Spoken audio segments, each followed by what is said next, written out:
día donde celebramos la memoria de San Joaquín y Santa Ana, papás de nuestra Madre, la Virgen María. La Iglesia nos propone el Evangelio que justamente escuchamos el día domingo pasado, del trigo y la cizaña, esta parábola del reino de San Mateo, que tiene por objetivo central poder hacerle entender a los discípulos de Jesús y especialmente a la comunidad de Mateo, que era una comunidad convertida del judaísmo, muy crítica ciertamente de las malas prácticas y también muy desencantada de su profesión primera del judaísmo en el fondo. Y el trigo y la cizaña, para esta comunidad en la cual se comunicó el Evangelio y la verdad de Jesús, tenía un sentido muy profundo para entender de alguna forma el problema del mal en el mundo, el problema del pecado, el problema en el fondo de nuestra propia limitación. Y Jesús aquí, que obviamente con el trigo y la cizaña da a entender y clarifica la sabiduría de Dios frente a nuestra propia limitación. Y es que efectivamente frente al pecado, frente a la limitación, uno pierde la paz y empieza el juicio, y después del juicio viene la ira. Y el trigo y la cizaña nos ayudan a entender también que esta esperanza, esta paz que en cada uno de nosotros tiene que habitar, y la comunidad que se junta con mayor razón, es signo también del reino en medio de un mundo donde crece el pecado y la gracia.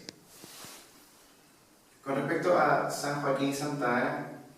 y bien relacionado a esta parábola del reino,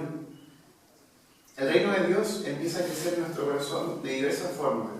y también el reino de Dios en nuestra historia de salvación se ha ido manifestando de distintas maneras, pero siempre a través también de un proceso de conversión y un fiat, un sí de mucha gente.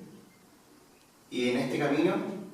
antes del sí de María, también apareció el sí de Joaquín y de Ana. Esta fiesta tradicional de la Iglesia, no tenemos ningún dato bíblico que revele efectivamente los nombres de los papás de la Virgen, pero también nosotros, como no solamente tenemos la Biblia como una fuente de revelación, sino también la tradición, hemos adquirido durante todo este tiempo, por tradición de los padres de la Iglesia sobre todo, en algunos de sus escritos, estos nombres de San Joaquín y Santa Ana.